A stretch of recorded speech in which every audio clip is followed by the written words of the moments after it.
El Ministerio Apostólico de Enseñanza y Predicación Rema Internacional presenta hoy al Reverendo Fernando García Sotomayor con la proclamación de las buenas nuevas de Dios para tu vida. El mensaje de ayer, el mensaje de hoy y el mensaje para la eternidad a los que tienen hambre y sed de la palabra de Dios. Un querigma de Dios para el que oiga, el que tiene oídos para oír. Escuche el dabar del Eterno a las naciones. Ahora es el tiempo para recibir el rema del Espíritu Santo a tu espíritu. Escuchemos con fe la memra del Señor para el alma. Santo Evangelio según San Lucas. Tienes un Nuevo Testamento, acércate allí y acompáñanos en esta lectura. Santo Evangelio según San Lucas, el capítulo 24, allí en su ejemplar de la Biblia o Nuevo Testamento. Al capítulo 24 vamos a leer desde el verso 13 en adelante. Evangelio según San Lucas, el médico amado. Es el tercer relato de la vida y obra de nuestro Señor Jesucristo. El tercer relato que tú encuentras en el Nuevo Testamento. El tercer libro en su orden allí literario. Primero es Mateo, luego sigue Marcos, inmediatamente sigue la narración de Lucas. Capítulo 24, versículo 13. Vamos a leer palabra de Dios en esta noche. Escuche con suma atención para que Dios le bendiga, para que Dios le guarde.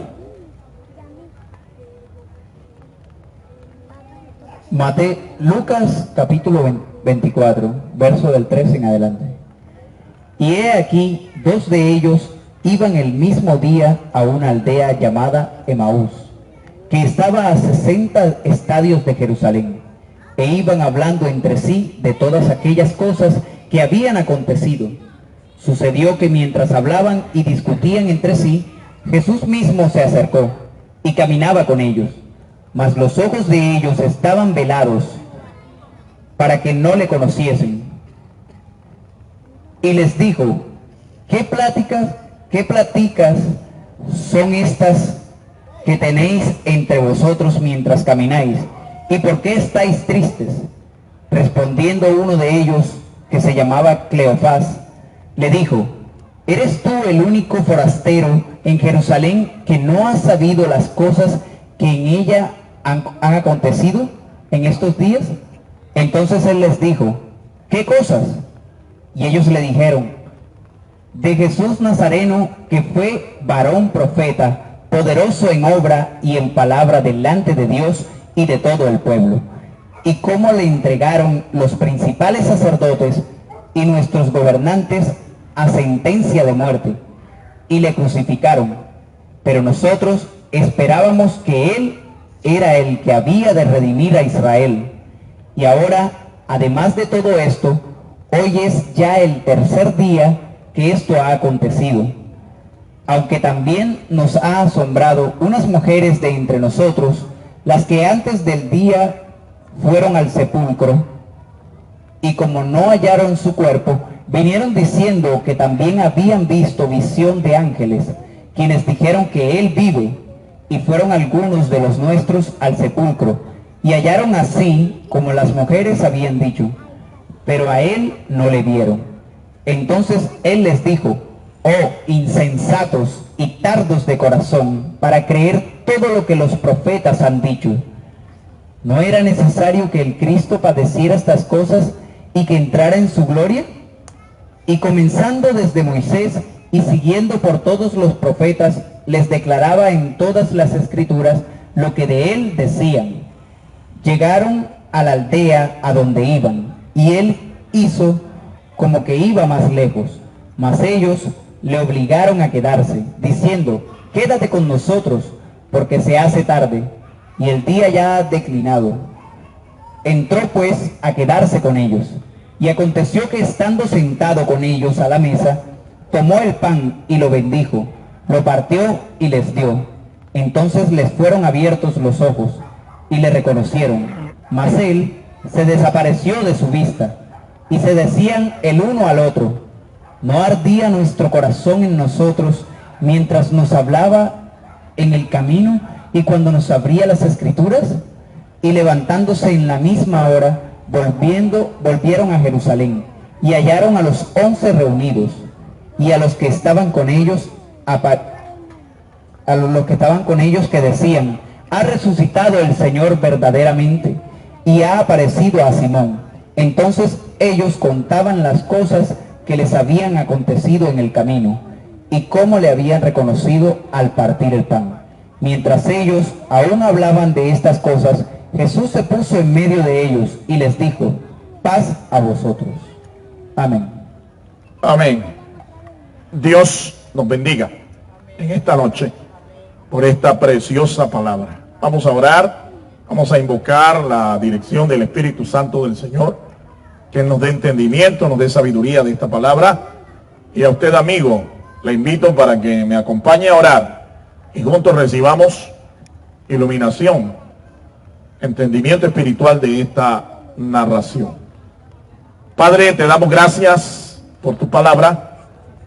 Señor, en esta noche estamos invocando el poder de tu Espíritu Santo para que los corazones que están dispuestos, las almas, Señor, que están dispuestas, escuchando, Señor, esta disertación, sus corazones les sean abiertos, su entendimiento les sea abierto.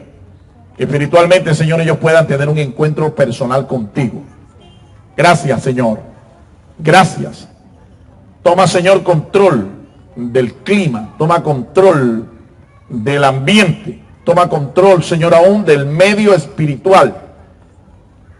Por el poder y la autoridad de tu palabra, estoy ahora sujetando toda influencia espiritual maligna en el nombre de Jesús de Nazaret, al norte, al sur, al este, al oeste.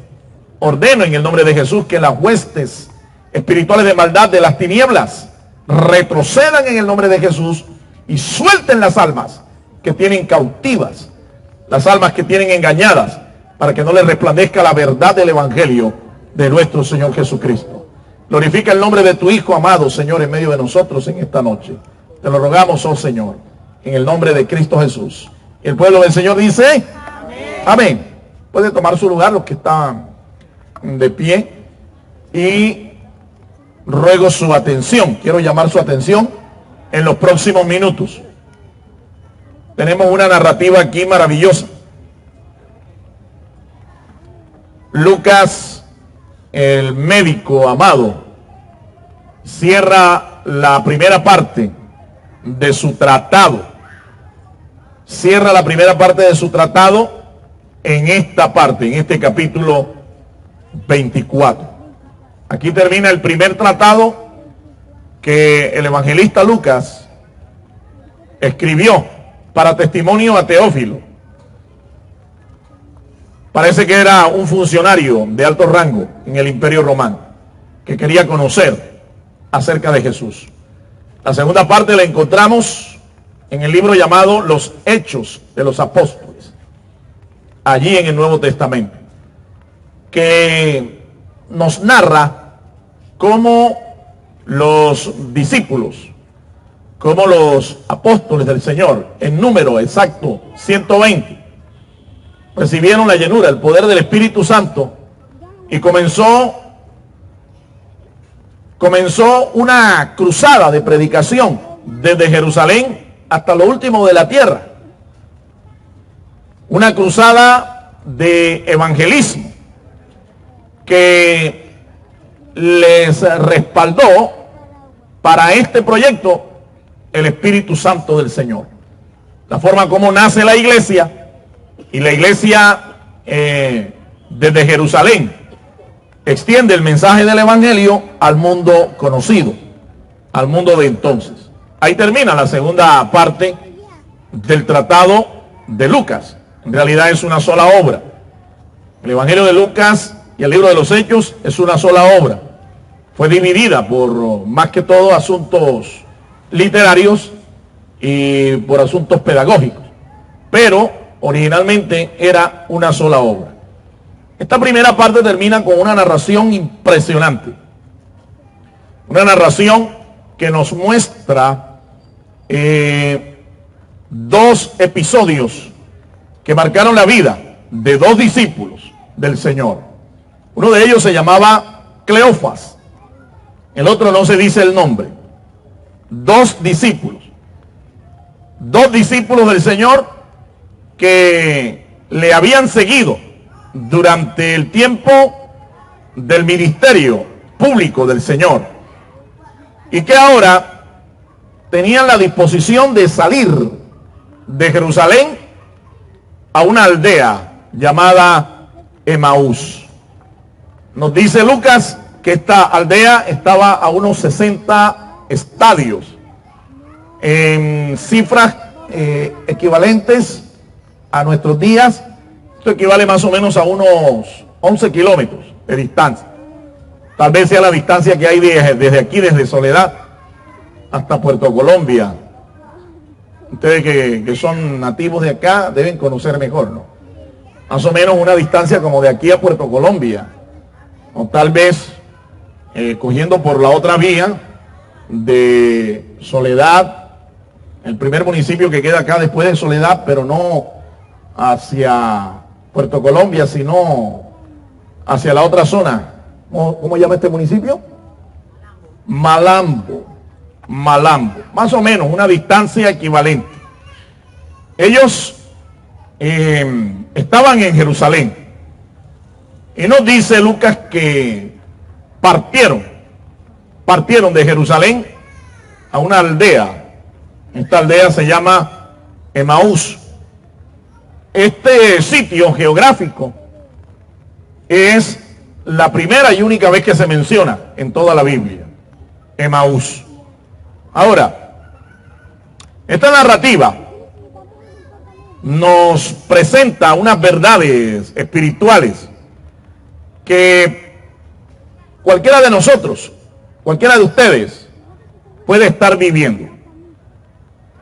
Esta narrativa representa entonces dos episodios en la vida de cualquier ser humano, sea creyente o no. Dos episodios que marcaron sus vidas. Uno lo podemos dividir desde Jerusalén hasta Emaús. Desde Jerusalén a Emaús. Y el segundo episodio de Emaús de vuelta a Jerusalén. ¿Cuántos dan gloria al Señor, hermanos? ¿Cuántos dan gloria a Dios? En la vida, cualquiera de nosotros no está exento de un tiempo en el cual nosotros vamos a recibir una decepción, una frustración, un desengaño. Cualquiera de los que estamos acá, o de los que me están escuchando o viendo a través de la internet, ninguno de nosotros está exento de un momento en el cual la frustración, la tristeza, el desengaño, la desesperanza, la angustia, el temor puede tocar nuestras vidas. Ese es el caso de estos dos discípulos del Señor. Ellos, aclaro, no eran apóstoles. Jesús tuvo 12 apóstoles, pero a él le seguía una gran multitud. A esa multitud los evangelistas le llaman discípulos. Un discípulo es alguien que sigue a un maestro o una doctrina. Un discípulo es alguien que tiene un discipulado. Un discípulo es alguien que se somete a una disciplina. Estamos hablando de dos personas que eran discípulos de Jesús. Pero lo vemos entonces a ellos en el primer episodio saliendo de Jerusalén. Ellos habían conocido a Jesús, habían estado con Jesús y habían sido testigos de la forma como a Jesús, los romanos, en complot con los judíos, los dirigentes judíos, elaboraron un plan para deshacerse de él, para llevarlo al madero, para crucificarlo. Un plan que ellos fraguaron porque veían en Jesús una amenaza a sus intereses políticos, económicos y religiosos. Estos dos personajes eran discípulos del Señor, habían conocido toda la obra del Señor, le habían visto hacer milagros, le habían visto resucitar muertos, le habían visto morir en la cruz y habían puesto en él todas sus esperanzas para que él los redimiera, los libertara de la esclavitud política y militar a la que los tenía sometidos el Imperio Romano. Ellos cifraron en la persona de Jesús una esperanza, la esperanza de que él era el Mesías, el Rey, el profeta poderoso anunciado por las escrituras del Antiguo Testamento, que habría de redimir a Israel. Ellos lo vieron, creyeron en él, pero finalmente cuando lo vieron morir, ellos se llenaron de una profunda decepción. Ellos fueron inmediatamente presas del temor, de la desesperanza. Se llenaron posiblemente de frustración y de temor. Y cuando vieron que literalmente en la percepción de ellos el barco se había hundido con capitán y todo, dijeron, bueno, aquí no hay más nada que hacer, aquí lo que hay es que buscar dónde esconderse, porque si mataron al capitán del barco, si lo crucificaron, si de esa manera tan terrible terminó por la mano de los romanos, ¿qué se espera de nosotros? Así que ellos, decepcionados, tristes, emprenden literalmente la huida de Jerusalén a esta aldea llamada Emaús. El asunto es que ellos van de camino a Emaús. Y esto ocurrió, según el evangelista Lucas, ocurrió el mismo día en que las escrituras habían declarado que Jesús se iba a levantar de entre los muertos.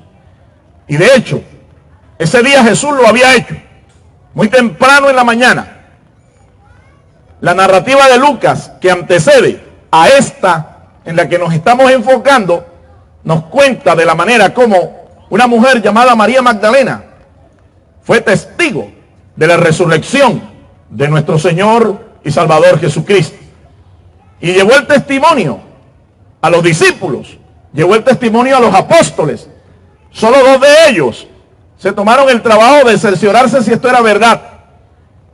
Dos de ellos, nos dice la Biblia, Pedro y Juan, llegaron al sepulcro y ellos corroboraron que efectivamente la tumba estaba vacía. Ellos al principio no le creyeron a las mujeres que llevaron el testimonio, pero posteriormente ellos van a la tumba y reciben el mismo testimonio. Jesús había aparecido a María Magdalena, Jesús ya no estaba en la tumba, Jesús ya no estaba muerto, Jesús había resucitado. ¡A su nombre! Ellos van de camino a Emaús y van discutiendo entre ellos. Posiblemente llevaban prisa, porque cuando uno está lleno de desesperación, producto de la misma desesperanza, pues uno trata de huir de la situación lo más rápido posible. Cuando tú has sido decepcionado, cuando tú recibes un golpe emocional, un golpe en tu fe, en tu confianza. Tú tratas de olvidar rápidamente esa situación, de escapar de esta situación y olvidarte lo más pronto posible de esto. Son golpes, son situaciones que cualquiera de los que me está escuchando puede estar viviendo. Posiblemente en este episodio que vemos de estos dos discípulos del Señor, también estés representado tú. Posiblemente tú tengas una decepción en este momento. Alguien te traicionó, alguien faltó a tu confianza, a tu fe, y ha llegado a tu vida de pronto la tristeza, ha llegado a tu vida la desesperanza, la desconfianza, ha llegado a tu vida el temor, el dolor, y no sabes qué será de tu futuro, no sabes qué depara el futuro para ti. Tienes delante de ti un futuro sombrío, incierto. Es posible que esa sea tu situación. Es posible que hoy tú estés caminando también como estos dos discípulos, camino a Emaús. Emaús entonces nos representa un lugar al que van todos aquellos que están desesperanzados, todos aquellos que ya no tienen fe, todos aquellos que creen que aunque Dios existe, sí, eso es verdad, pero Él se olvidó de mí, Él ya no me oye. Alguien que de pronto hasta tenga una religión, pero su religión lo ha decepcionado. Su religión no ha llenado sus vacíos, sus expectativas, no la ha llenado. Posiblemente tú seas o estés representado en uno de estos dos discípulos que iban camino a Emaús. Pero déjame decirte que aunque la frustración sea real, la desesperanza sea real en tu vida, aunque tal vez te fallaron, tal vez te engañaron y tú te sientes decepcionado, triste, siempre, escúchame, habrá un mejor mañana, siempre habrá un futuro mejor, pero ese futuro, esa confianza no puede venir de ningún Cristo muerto, no puede venir de un Dios muerto, siempre vendrá de la mano de un Cristo vivo. Alabado sea el nombre del Señor, de un Dios vivo, de un Dios real. Y ese fue el que se les apareció a ellos en el camino. Un Cristo vivo, un Cristo resucitado, un Cristo todopoderoso. Se les apareció en el camino y se les acercó y les preguntó: ¿qué plática, qué conversa es la que ustedes tienen? ¿Por qué ustedes están tan tristes? Mira la condición en la que se encontraban. Tristes, discutiendo, seguramente hablando de lo que iban a hacer al llegar allá a Emaús. Seguramente hablando de lo que había ocurrido recientemente. Y efectivamente, cuando ellos notan que un acompañante va con ellos, un divino acompañante va con ellos, ellos entran en la plática, en conversa con él. Este personaje no era cualquier personaje. Este es el título que le he dado a esta disertación: el divino acompañante del camino. Quien se les apareció fue un ser divino, les acompañó hasta que llegaron a Emaús. Cuando ellos se perciben de que van acompañados, ellos le dicen: oye, forastero, tú eres el único que no sabe lo que ocurrió en Jerusalén. Y él se hizo como que no sabía. Y le dijo: a ver, ¿qué fue lo que pasó? Y ellos comenzaron a contarle de Jesús Nazareno, un Galileo que llegó a Jerusalén anunciando que él era el Redentor de Israel, el Salvador de nuestro pueblo, un poderoso profeta un hombre poderoso en palabra y en obra delante de Dios y de los hombres, de cómo nuestros dirigentes lo entregaron para que lo crucificaran. Y la verdad, te decimos, nosotros creíamos que Él era el Mesías. Nosotros creíamos que Él era el Salvador de nuestra gente, de nuestro pueblo, el Redentor de Israel. Pero parece que no fue así, porque lo que le dieron fue una crucifixión terrible. Por ahí escuchamos el rumor, dijo uno de ellos, de que algunos de los nuestros, unas mujeres, tuvieron una visión y ellas llegaron con el alboroto de que habían visto unos ángeles y que había resucitado. Pero la verdad es que nosotros no creemos esto. Y de hecho, la prueba de que no creían en el testimonio de María Magdalena, que fue la mujer que fue al sepulcro, y otras mujeres que le acompañaron a ella, la prueba de que ellos no creían era que estaban huyendo, estaban escapando de la ciudad de Jerusalén.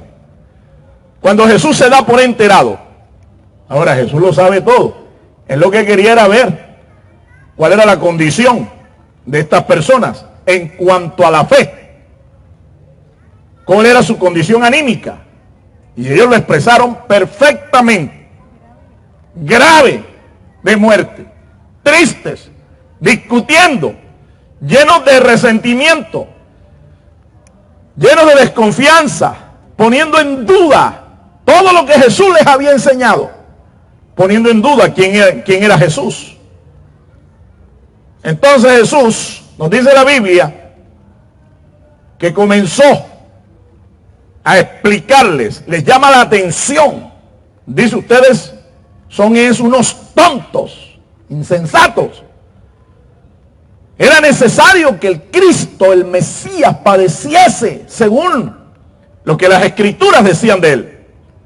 Y comenzó el Señor y realizó algo que es importante para la vida de todos nosotros, que nosotros también hagamos. Jesús comenzó, una vez que les llama la atención, a explicarles lo que decían las Escrituras, desde los escritos de Moisés, pasando por los profetas, hasta llegar al resto de las Escrituras. Todo lo que ya les había enseñado, pero les empezó a recordar, les empezó a recordar. Nos dice Lucas que mientras nuestro Señor Jesucristo, el resucitado, el Cristo glorioso, les explicaba, ellos no lo podían distinguir, ellos no lo podían ver, pero sus corazones ardían mientras Él les explicaba y les declaraba las Escrituras. Después, seguramente, de una conversa que seguro duró, mínimo le duró una hora, explicándole, abriéndole las Escrituras, viendo el cumplimiento de ellas, llegaron a donde iban, llegaron a Emaús. Aquí Jesús, nuestro Señor, hizo como que iba más adelante del camino. Y ellos le dijeron: mira la hora que es, ya es tarde, ha declinado ya el día, quédate con nosotros, quédate. Y las Escrituras dicen que Jesús aceptó la invitación amable de estos hombres y posó con ellos en la casa. Qué maravilloso, qué actitud la de Jesús, qué actitud tan caballerosa. Él la sigue manteniendo hoy. De la única manera en que Jesús pueda posar en tu corazón, pueda posar en tu casa, es que usted amablemente, usted entienda las Escrituras, entienda la palabra de Dios, todo lo que dicen las Escrituras acerca de Jesús, y lo invites a tu casa, lo invites a entrar, a que more, a que pose allí en tu casa. ¡A su nombre! Y Dios quiera que mientras estás escuchando la exposición de este pasaje inspirado de las Escrituras, tú tengas la disposición, la amabilidad de decirle a Jesús: quédate conmigo, Señor, no te vayas, ya es tarde, Señor, entra en mi casa, posa conmigo, quédate con nosotros. Dios quiera que esa sea tu actitud. Dios quiera que el Espíritu Santo de Dios en esta noche te esté dando convicción por las Escrituras de quién es Jesucristo. Bendito y alabado sea el nombre del Señor. ¿Por qué no le damos un aplauso al Señor en esta noche? Aleluya. ¡A su nombre! ¡A su nombre! Mi amigo, aquí termina entonces el primer episodio.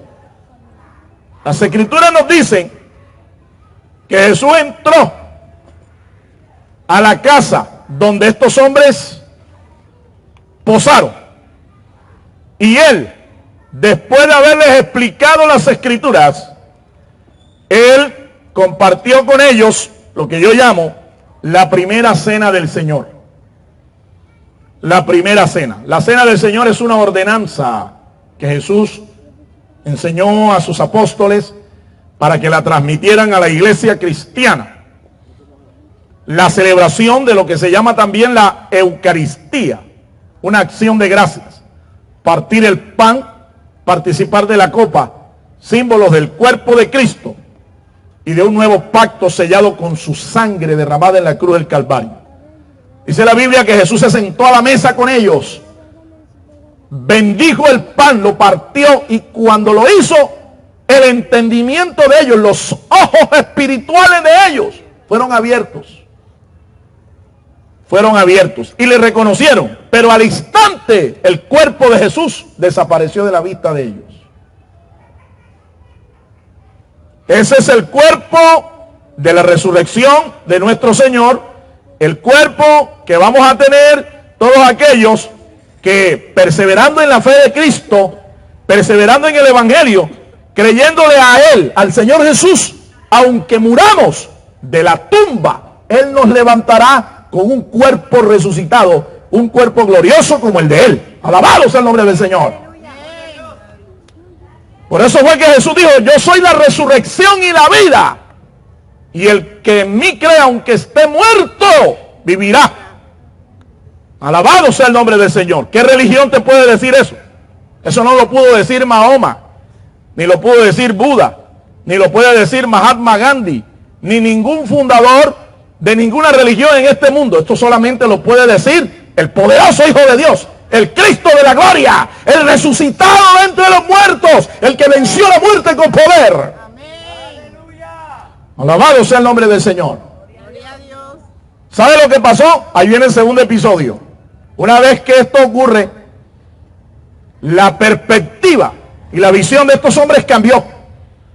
El ánimo de estos hombres cambió, porque se percataron de quién era el que les había aparecido, con quién era que habían tenido un encuentro existencial, un encuentro que tú también necesitas si quieres salir del pozo de la desesperación, si quieres salir del camino de la frustración y la desesperanza, si quieres salir del camino del temor. Tú tienes que volverte de Emaús a Jerusalén. Alabado sea el nombre del Señor.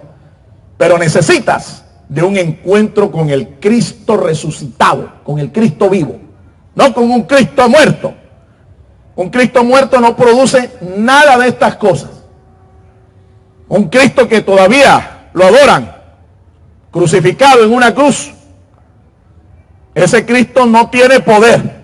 El Cristo que yo te predico, ese sí tiene poder. Alabado sea el nombre del Señor.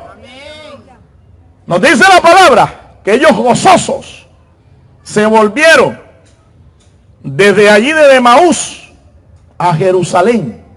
Y me imagino que al triple de la velocidad con la que iban antes de llegar. el camino a Jerusalén seguramente fue más rápido, lleno de gozo, llenos de alegría y de un testimonio de vida, un testimonio que cambió sus vidas. Se regresan a Jerusalén y encontraron a los discípulos del Señor y les dan a ellos, a los discípulos, le dan testimonio de todas las cosas que habían ocurrido. Y los discípulos, gozosos, juntamente con los apóstoles, les dicen: no, pero si es que nosotros sabemos que es verdad, porque se le apareció a Simón, a Pedro. Lucas no nos dice en qué momento ocurrió eso, pero es el escritor inspirado, San Pablo, el apóstol, quien nos dice que Jesús, en su lista de apariciones, también consideró al apóstol Pedro, y se le apareció a Pedro. Por eso fue que los discípulos y los 11 apóstoles que estaban ahí estaba Simón, dieron testimonio a los que venían de Emaús con gozo, con alegría, de que Jesús efectivamente había resucitado. Y amigo, este segundo episodio que marca el retorno de estos discípulos desde Emaús hasta Jerusalén, este camino también lo tienes que hacer tú. Este camino lo tenemos que hacer todos. Y en esta noche, todos los que estamos aquí, ya lo hicimos. Ya nos volvimos de Emaús hasta Jerusalén. Porque conocimos al Cristo de la gloria. Porque entendimos las Escrituras. Porque Él nos dio su Espíritu Santo. Y por eso hemos entendido quién es Jesucristo. Alabado sea el nombre del Señor. Él es el divino acompañante del camino de la vida.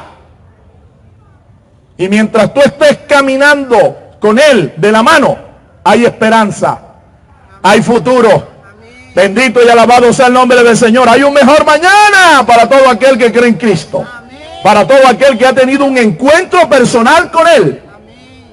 Ahora, ¿por qué tienes que hacer este camino de regreso, de retorno? ¿Por qué te tienes que volver de ese camino de desesperanza, de incredulidad, de temor, de dolor? ¿Por qué? Porque es en Jerusalén donde vas a encontrar tres cosas que son importantes. Y así termina Lucas, la narrativa del capítulo 24. ¿Qué vas a encontrar en Jerusalén? Vas a encontrar a un Cristo vivo. Alabado sea el nombre del Señor. Vas a encontrar al Señor. Dice el relato que hemos tomado, que estando ellos ya en Jerusalén, dando el testimonio de lo que les había ocurrido, y los discípulos y los apóstoles escuchando y corroborando el testimonio de que Jesucristo había resucitado, Él se les aparece de repente, de la nada, se les aparece y les dice: paz a vosotros. Un saludo en hebreo, un saludo que todo judío lo conoce. Shalom Alejem, paz a vosotros. Y cuando ellos lo ven, se sorprenden maravillados. Creían que lo que estaba allí delante de ellos era una aparición, un fantasma. Creían que era un espíritu. Y Jesús les da testimonio y les dice: no, muchachos, yo no soy un espíritu. Un espíritu no tiene carne ni huesos, como yo veis, que ustedes pueden ver que yo tengo. Se les aparece y les da testimonio. Y para que se convenzan, Él nuevamente les abre las Escrituras y les explica que era necesario que el Cristo padeciese, como estaba escrito en la palabra de Dios. Él, en esa ocasión, Lucas no lo narra, quien lo narra es el apóstol San Juan, en un pasaje que es paralelo, dice que también sopló sobre ellos el Espíritu Santo. Sopló sobre ellos el Espíritu Santo. Y las Escrituras le fueron reveladas. Las Escrituras le fueron abiertas. Ellos entendieron por primera vez quién era Jesús. Y ellos se gozaron. Y Jesús les dice: bueno, como para que ustedes confirmen que yo no soy un espíritu. ¿Deben algo ahí de comer? Y pidió comida. Y le trajeron un pescado asado y le trajeron miel. Alabado sea el nombre del Señor. Y él comió delante de todos ellos. Y nos dice la Biblia que ellos gozosos alababan a Dios. ¿En dónde? En Jerusalén. ¿En dónde? En el templo. Ellos alababan a Dios en la casa de Dios. Te dije que hay tres cosas importantes por las cuales tú tienes que hacer un camino de retorno a Jerusalén. Jerusalén representa la casa de Dios. En la casa de Dios está el Señor Jesús. Está la presencia de Dios, de un Dios vivo. No un Dios muerto, un Dios vivo. No un Dios que está crucificado allí en un madero, o en un crucifijo, o en una estampa. No, es un Dios vivo. Y dice la Biblia que ellos se gozaban, gozosos en la casa de Dios, alababan a Dios en el templo de Dios. Por eso es que tú tienes que hacer el camino de retorno. Porque de la única manera que tú puedas tener entendimiento de la palabra de Dios, puedas entender lo que significa, quién es Jesús, puedas entender las Escrituras, puedas tener al Espíritu Santo y puedas tener el gozo de la salvación. De la única manera que tú lo puedes hacer es volviéndote de Emaús a Jerusalén. Volviéndote de tu camino al camino de Dios. El camino que te conduce a Jerusalén. Pero escúchame, no es la Jerusalén terrenal, no es la Jerusalén física de la que yo te estoy hablando. Es la Jerusalén celestial. La Jerusalén celestial. Tienes que volverte de ese camino, porque aunque tú creas que el camino por el que vas es derecho, te puede conducir a la muerte eterna. Por eso fue que Jesús dijo: yo soy el camino, yo soy la verdad y yo soy la vida. Y nadie viene al Padre si no es por mí. Nadie podrá llegar a la presencia del Padre Celestial. Nadie podrá llegar a la Jerusalén Celestial, al cielo de Dios, si no es por Jesucristo, el Hijo de Dios. Eso debes entenderlo claramente. Y si en esta noche tú quieres hacer ese camino de retorno, toma la decisión. El Señor te ayudará. Él te enseñará. Él te mostrará el camino. Él te conducirá a la Jerusalén celestial. Él te conducirá al cielo. Solo Jesús. No es nadie más. Solo Jesús. Pero tienes que venir al lugar correcto. Tienes que venir no al lugar que tú piensas. Tienes que venir al lugar correcto. Tienes que venir al Señor. Si esa es tu decisión en esta noche, yo quiero que juntamente conmigo ores al Señor. Y decidas tener un encuentro personal con Jesús. Decidas invitarle a tu corazón. Decidas invitarle a tu casa. Que Él tome el control de tu destino, de tu camino. Y que Él en esta noche te pueda recibir. Ore junto conmigo. Hágalo con fe. Hágalo con devoción. Diga junto conmigo: Señor Jesús, yo he escuchado tu palabra. Creo que tu palabra es verdad. Creo que tú moriste y resucitaste al tercer día de entre los muertos. Y vives por la eternidad. Te pido perdón, Señor, por todos mis pecados. Te confieso como el Hijo de Dios. Creo, Señor, que tú eres el redentor de mi alma. Te invito a entrar en mi corazón. Entra, Jesús. Quiero que tú mores en él. Quiero que tú, Señor, escribas mi nombre en el libro de la vida y me selles con tu Espíritu Santo. Gracias, Señor. Gracias. Porque sé que tú has escuchado mi oración y por la fe ahora, por la fe, declaro que soy hijo de Dios en el nombre de Jesucristo. Amén, amén y amén. Vamos a darle un aplauso al Señor, hermano, en esta noche. Aleluya. ¿Quién vive? Y a su nombre. Bendito y alabado sea el nombre del Señor. Solo me resta hacerle una invitación, amigo. Invitarte a la casa de Dios. La casa de Dios hoy está representada por la iglesia de Jesucristo. Todos los que hemos creído en Cristo compartimos la misma fe. Te invito a una congregación, a nuestra congregación cristiana. Acércate, incorpórate a la familia de Dios y siga creciendo en su vida espiritual, en su vida de fe. Dios lo bendiga, Dios lo guarde. El Ministerio Apostólico Rema Internacional pone a disposición esta predicación. Ofrecemos ministración a simposios, seminarios, campañas evangelísticas, educación globalizada sana y de carácter interdenominacional. Escríbanos a ministerio-rema-internacional@gmail.com o llámenos al celular 316-270-7181.